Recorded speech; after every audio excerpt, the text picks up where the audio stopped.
pour bien répondre à votre question, un scribe me pose la question dans Marc chapitre 12.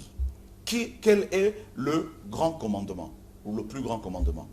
Jésus-Christ dit, Shema Israël, Adonai Eloheinu, Adonai Ehad. Écoute Israël, Yahweh notre Dieu, Yahweh est un. Ou le Seigneur est un. Alors il commence par dire, tu aimeras le Seigneur ton Dieu de tout ton cœur, de toute ton âme, de toute ta force et de toute ta pensée, et tu aimeras ton prochain comme toi-même. Et il y a deux commandements que le Seigneur nous a laissés. Et ces deux grands commandements résument en fait l'amour du Seigneur. Donc le premier commandement fait allusion à une dimension spirituelle, à l'amour de Dieu, parce que Dieu est esprit, il faut l'aimer avec notre cœur, en esprit également. Le deuxième commandement est d'une dimension physique, sociale, c'est-à-dire le fait d'assister l'autre. Dieu se révèle d'abord à l'homme, sur le plan spirituel, l'homme change de comportement, Dieu libère l'homme du péché, et l'homme maintenant, Dieu l'envoie vers ses semblables pour leur témoigner de l'amour. Voilà pourquoi Jacques dit, Jacques 1,26, que la vraie religion, n'est-ce pas, consiste dans le soutien des veuves et des orphelins et des nécessiteux. Ah oui, normalement. C'est ça l'évangile. Nous on aime cette parole-là. Voilà pourquoi Jésus-Christ, par exemple, dans Luc chapitre 21, on nous dit que, au verset 9, lorsque les disciples furent descendus à terre, ils virent de la braise et du poisson dessus et du pain que Jésus-Christ avait fait. Donc Jésus-Christ a trouvé du charbon, il a fait de la braise, du feu, et il a fait cuire du poisson. Le Seigneur Jésus Le Seigneur, notre modèle parfait. Donc voilà pourquoi nous ne faisons que répéter ce que Jésus-Christ a fait. Et nous nous organisons pour faire à manger aux gens. Donc nous construisons grâce au Seigneur des orphelinats un peu partout. Super. Là nous sommes venus avec une délégation ici à Brazzaville de près d'une centaine de personnes, avec beaucoup de vêtements, des médicaments, beaucoup de médicaments, super, et beaucoup de chaussures et un peu d'argent pour aider les pauvres. Donc on va voir des prisonniers, on va voir des pauvres dans la rue, on va assister des veuves, donner de l'argent de fonds de commerce aux veuves, comme on a commencé. Hier on a acheté du riz, on a acheté pas mal de denrées alimentaires pour distribuer aux pauvres tout ça et donner de l'argent à chacun, comme la parole nous l'enseigne. Et c'est ça l'amour du Seigneur. C'est ça être aussi enfant de Dieu, être disciple de Yeshua HaMashiach, notre Seigneur et Sauveur. Donc on envoie des orphelins, par exemple on a récupéré des orphelins en Afrique, on a une cinquantaine qui avaient l'âge de 7 ans, 8 ans, 9 ans, ils ont eu leur examen d'état ou leur bac. On en a pris 10 qu'on a envoyés à Tunis et 5 ont pu continuer et depuis 4 ans. Et là, aujourd'hui, ils viennent de recevoir leur licence. Waouh. Voilà. C'est vérifiable. Vérifiable, il y a des preuves, bien sûr. D'accord. Et bien sûr, ça c'est. Et grâce à Jésus, on a des orphelins en Chine, en Russie, en Colombie, en Haïti, au Mexique, à Brazzaville, Congo-Kinshasa, Centrafrique, l'Angola, Côte d'Ivoire, le Ghana, l'Ouganda, le Burundi, tout ça là, dans plusieurs nations, et des orphelinats qui se construisent, des maisons des veuves qui se construisent, notamment en Afrique, une maison de veuves qui a été construite, on a récupéré 205 veuves qui dormaient sur les marchés, qui étaient violées par des enfants de la rue. 205 veuves. Tout ça, et donc la scolarité des enfants qu'on paye, et chaque mois, grâce à Jésus, on envoie dans ces différentes structures dans le monde entier, des structures sociales, près de 14 000 $, 12 000 €. Tout ça là, pour assister ces hommes et ces femmes. Et nous sommes en train de mettre en place un projet ici en Afrique centrale, parce qu'on a reçu du matériel médical de l'hôpital de Pau en France, et des appareils qui coûtent 30 000, 50 000 €, tout ça, et nous allons ouvrir maintenant un hôpital social où des gens qui sont dans les besoins, des enfants qui sont dans les besoins des nécessiteux, qui n'ont pas les moyens, pourraient éventuellement y aller pour se faire soigner. En accord avec des médecins, des chrétiens médecins qui sont dévoués, qui sont, n'est-ce pas, qui ont à cœur le soutien de la veuve, de l'orphelin, tout ça là. Voilà l'évangile. Voilà l'évangile, l'homme de Dieu. On vous arrache la parole comme pour dire.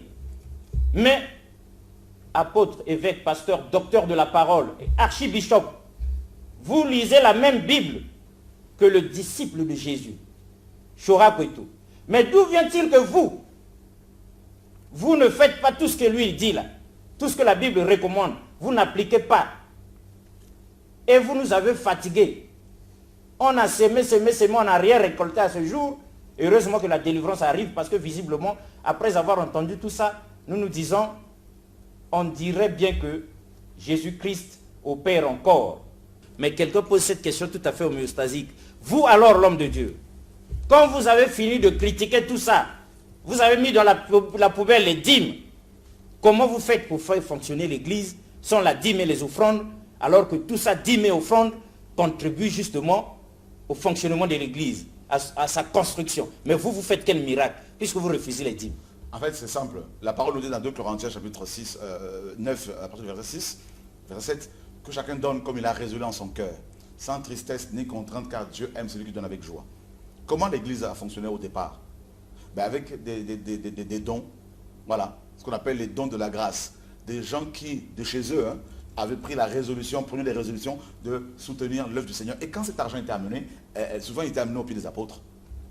On lit ça dans la Bible. C'est écrit, tout le monde voyait combien il y a eu, que des chrétiens aillent demander à leur bishop combien il y a sur le compte. Ils vont voir comment ils vont réagir. Il ne faut pas poser une telle voilà.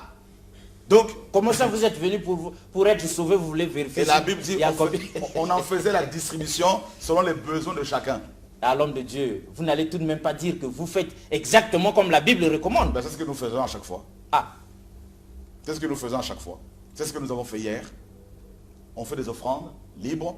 On a fait des offrandes mardi au séminaire ici à Brazzaville. On a eu 745 000 à peu près. Tout est parti. Je n'ai pas pris un franc.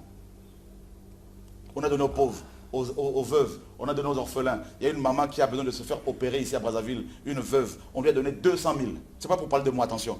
C'est pas pour oui, aller, ça c'est pour nous, pour vous, comment les choses ont été faites. Voilà, donc c'est ce que ta main droite donne, ta main gauche doit savoir, c'est vrai. Ça c'est pas juste pour que vous compreniez que le travail se fait. Donc on ne va pas donner le nom de la personne, mais les frères et sœurs qui avaient reçu cet argent ont donné 200 000 à cette maman pour aller se faire opérer. Et il y a beaucoup de gens dans nos églises qui doivent se faire opérer, mais des pasteurs gardent l'argent pour eux. Voyez? Et ça, c'est ce que nous décrions, c'est ce que nous dénonçons. Donc je ne suis pas contre les pasteurs, nous sommes contre le système qui emprisonne ces pasteurs-là. Ah. Et beaucoup parmi eux savent que ce que je dis c'est dans la parole, savent que c'est la vérité, mais ils n'ont pas le courage, parce que le courage manque à nos frères africains. Nous sommes un peuple peureux, des pleutres. Ah, bah oui, que de la gueule. C'est ça le noir. On parle, face à l'adversité, on se cache. C'est ça la culture black. Justement, voilà pourquoi l'homme de Dieu, il y en a un qui me souffle à l'oreille, Choura là, a continué Kandengwana, il va mourir pauvre. Ça lui apprendra. L'homme de Dieu, vous faites tout sans intérêt, c'est pour gagner quoi? Justement, ça nous choque là de voir que 700 et quelques mille sont entrés. Au lieu d'appeler l'homéostasie, tu es où là? Et me dépanner, non, l'homme de Dieu a laissé, depuis qu'on a vu l'homme de Dieu laisser les choses devant tout le monde, il peut prendre la Bible et tout, ça on comprend, mais l'argent, l'homme de Dieu, vous avez laissé faire et puis vous avez, après il vous reste rien. Et vous venez nous dire ça encore. Ben, c'est ce que la parole nous dit. Dans la Bible. Dans la Bible. Voilà. Jésus, quand il a nourri les gens avec du pain et du poisson, on le lit. Combien les pasteurs ont nourri les orphelins? On ouvre la porte de leur voiture, on porte leur Bible. Ils ont quoi? Ils ont l'Alzheimer, vous ne pouvez plus porter des Bibles? Ils ont la tremblote? C'est quoi cette affaire-là? Christ n'est pas mort alors pour que les chrétiens soient des porteurs de Bible.